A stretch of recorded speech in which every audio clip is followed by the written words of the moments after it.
HP Hollow here. I write funny books about lovable idiots and the people who roll their eyes at them. I am here with Jacob Hollow, who writes much smarter things than me, but also collaborated with me on this, our latest book, Book 3 in the Monster Punk Horizon series, which is titled Excess. It's coming out this week on December 23rd, and it's going to be on Kindle Unlimited and Kindle in general, and then eventually it will be out on audio. I'm actually going to be proofing the audio this week, so you've got a lot of ways to experience it, and you totally should, because it's awesome. We think so. Yes, we think so. Alright, so I guess today we're just going to talk a little bit about how this book happened. It's kind of a weird entry into the Monster Punk series. Weird by Monster Punk standards, I guess, in that, it is the first collaboration, and it is kind of a side story, I guess you could say, compared to the other two. Yeah, because you're the first two are very much like the Screecher main story arc, whereas this is not that. Yeah. It's more of the Pix and Jazz and company going on a regular hunt to get crafting material for better gear. Yes. And that's kind of, the core base of the story. Right. Whereas the other two are much more epic. Yes, much more epic. Whereas this is a little more tighter focus. Yeah. The thing is, when I conceived of the Monster Punk Horizon series, I intentionally didn't give it an overarching goal. I intended it as a sort of anthology-style series, sort of on par with Terry Pratchett's Discworld, where, yeah, they're all part of the same world, but you can roughly start anywhere in it. They interconnect in terms of characters and world, but there's not really some defining epic conflict, though there will be individual little sagas and things. So, the Excess came about as I was... The idea for it came about as I was editing your first book in the series, Monster Punk Horizon. And I was editing it, and I'm like, this is really fun. And I was essentially between projects at the time. I had turned over what would eventually be called the Janus file over to David Weber for him next year. Yes, one of our other projects that we've been working on. There are lots of projects in this house. Yeah, no kidding. We're married, by the way, in case you didn't know. Anyway, so I'm editing it, and I'm like, wow, this is a really fun world. And I was between projects, and I had this kind of simple concept in my mind for a monster, and I think that's where it started from, was the concept of the monster, and then the characters going on a hunt for this monster, and the monster is the Zessian. Which, by the way, has no connection to the Pokemon Zacian. I did not even know that Pokemon existed until after we had completed the book. There's no connection, but I didn't feel like changing the name. So anyway, I had to get that out. It's been stressing me out for like a year. Okay. Continue. Okay. Because I try so hard to give the monsters names that don't associate with other existing things, unless it's like an intentional homage. And then I saw that one Pokemon, which is a really cool Pokemon, but I saw its name and I was like, oh my gosh. How many Pokemon are there? I don't know. There's a buttload. I mean, like at this point, like 700. If you're throwing a dart at the name board, there's like this whole section there that's made up of Pokemon. I like to avoid copying names as much as I can. Okay. Anyway, tell us about this. So then, I came up with the idea for the Zessian, which I think was initially called Excessian. Yes. There's a whole thing in the book about it. And then it got shortened and simplified.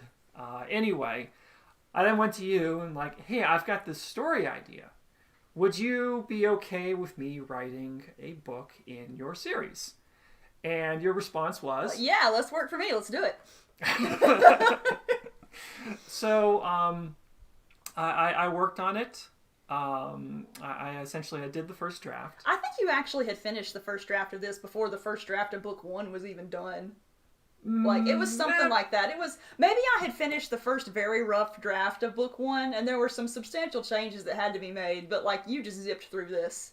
Yeah, I just sort of, it flowed really easily, and I just sort of nailed it out. There were a few things that, I flagged as, okay, Heather, these are scenes that I think would be more appropriate for you to write or you to expound upon. You can tell which scenes they are. And they involve food a lot of times. Oh, yeah, they do. Yeah, I'm the family cook, and I enjoy cooking, and I like describing food and the general experience of food. So, like, I'm in charge of all food-related things in this house, including writing about the food. So, yeah, there was kind of a shortened first draft of Excess before there was a final version of Monster Punk Horizon. Yep. So, book 2 didn't even exist at that point. And, you wrote book 2. You then started working on book 3, editing my work, and adding your own scenes. While you were editing book 2. Yes. And, then I'm getting comments like, oh, this character's voice is not quite accurate to how he is portrayed in book 2.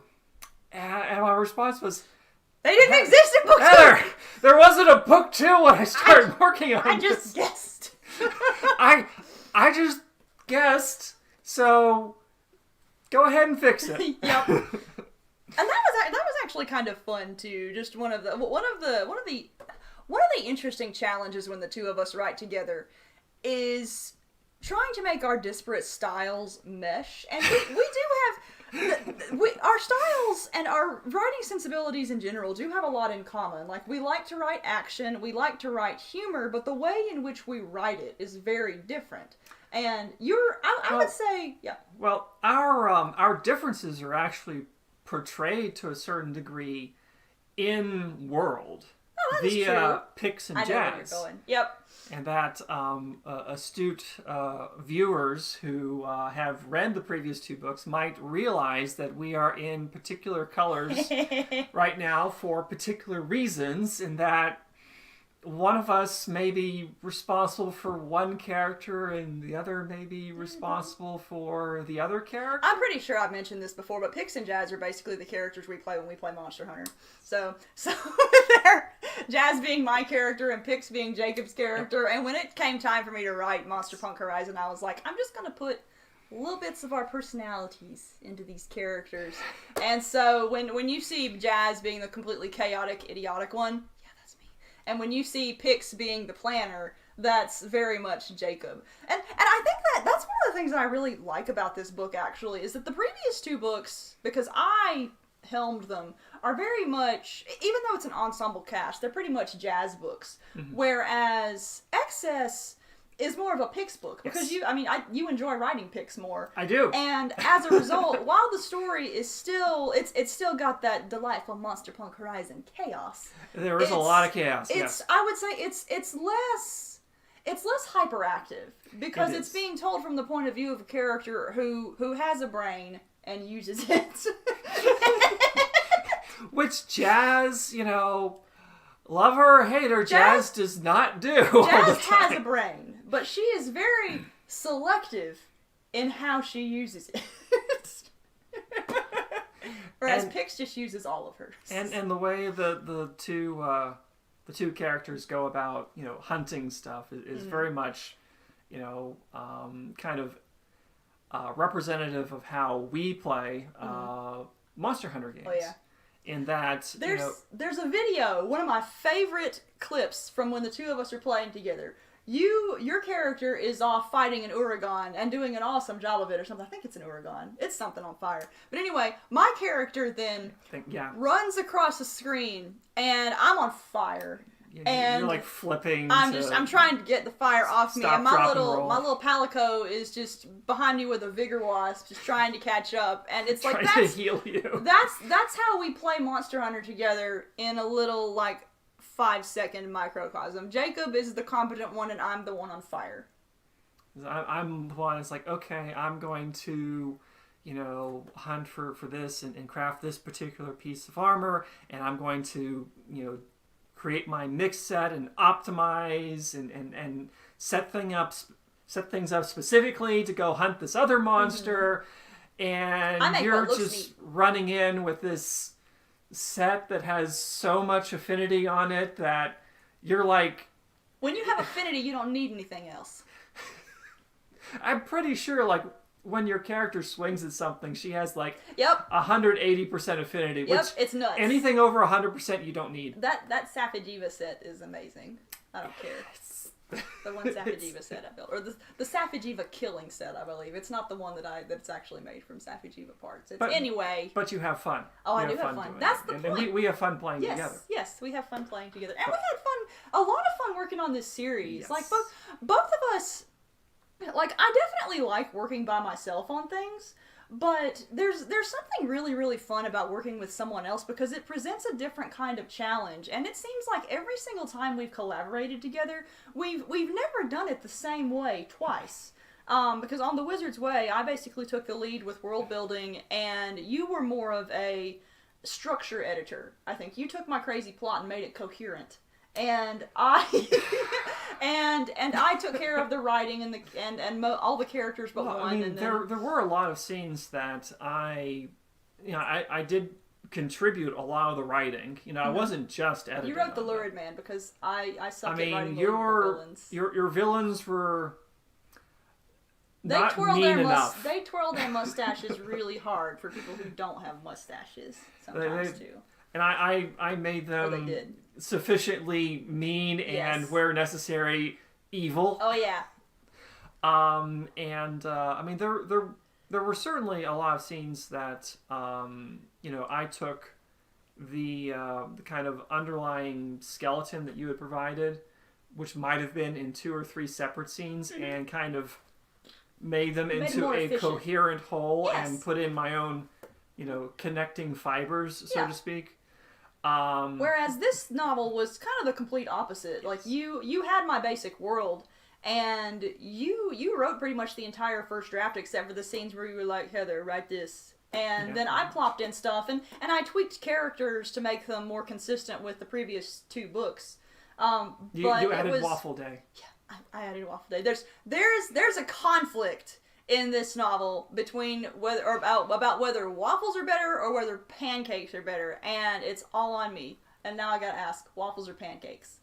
Which one is better? I would prefer waffles over pancakes. Good. We can stay because I say waffles too. Well, because they have all those convenient little pockets for like syrup and storage.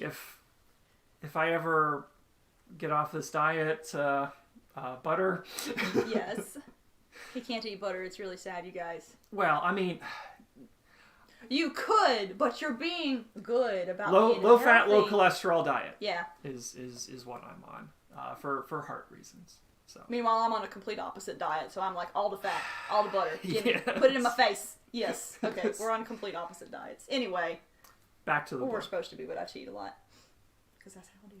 All right. We should probably be talking about the book and not our diets. The food is relevant to the book. Well, this is true. People are on diets in these books. They're just really creative diets.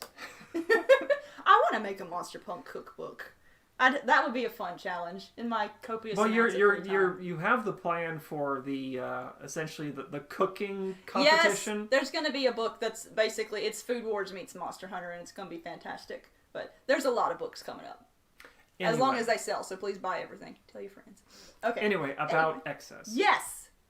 So, the Zessian is essentially as a monster takes a lot of influence from Ebony Odogaron, is that how it's pronounced? Or Odogaron, or... No one who plays Monster Hunter pronounces anything consistently. However people want to pronounce it. It's... Angry Spike Puppy. Yeah, so there was actually a video by Rage Gaming. I love Rage Gaming. Where they were talking about Odogaron.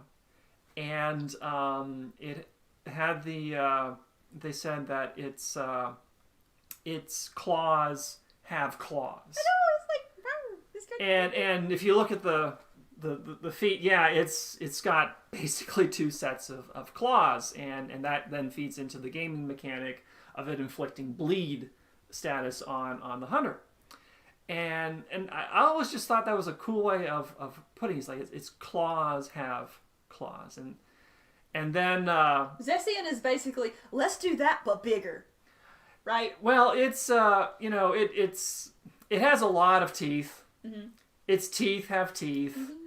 Mm-hmm. It's yeah, it is excessive in terms of the amount of cutting implements. That's the title. Thus, yeah, and then the name, which not only was originally was Excessian. In the lore, too. It's one of those where Yes, it's like, in the lore. We named it this thing, but the hunters being the hunters decided they didn't like that name, and so made up some BS and called it something else. They kept mispronouncing it, and they were mispronouncing it as excision, which, given, is also appropriate, just given how much cutting power this monster has.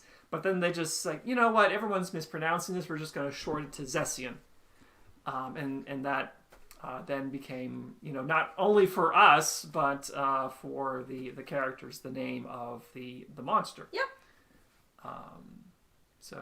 Which is not the only monster that features. Oh, we get a monster love story, you guys. It's really sweet and really weird, and it's...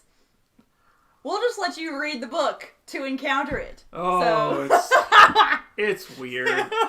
It might show up again. I haven't decided yet. It's the weird antics not only the hunters, but also the monsters get up to.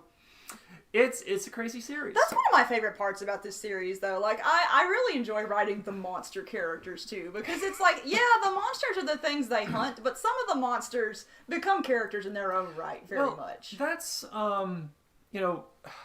one of the reasons why I feel that Monster Hunter as a series connects so well with me. In that each of the monsters are very distinct characters. And so, like... And obviously, it's not a particularly healthy relationship, for the monster, but and then Monster Hunter in the game. But you kind of get to know these monsters, as you're hunting them, and they have different their own quirks. Quirks And that's I think it is an approach in terms of imbuing these monsters with personality that you, in the series, essentially cranked up to 11. Oh, yeah. I just go for it. The thing is, like, this and I think I've mentioned this in previous videos before, this series initially came about because I was going through some of my old writing, and we're talking, like, junior high. Like, it was traumatic to read, but also really, really fun in how bonkers it was. And back then... a lot of my writing was inspired by Pokemon and Digimon and stuff I was writing, and in that particular writing, the monsters were at the forefront. Like, there were trainer characters and adventurer characters off doing their things too, but I assigned really detailed personalities to the monsters themselves, and I was like, you know what, I was already doing that back then, let's just continue it, because it's fun. Well, thank you for listening, everyone. We've got a few more videos coming up as the week goes on, and then on Thursday, we will be having our usual launch party, complete with prizes and chatter and everything. So if you can only watch one video, come and hang out with us on Thursday, because it's going to be a load of fun. But anyway... And I think I've picked the mid-book scene that I'm going to read. Oh, I don't even know what this is. I'm excited. So it's the scene that has the jazz being more jazz than actually portrayed. There's one scene where Jacob writes jazz better than I write jazz, and it's amazing. So I think that's going to be the scene. So yeah, hang out with us on Thursday to hear it. But anyway, Monster Punk Horizon Excess, it's coming out on Thursday, December 23rd. Kindle Unlimited, regular old Kindle, audio later. You can pre-order it now. The link will be wherever on the screen, depending upon where you're watching. But anyway, thank you for watching. Bye.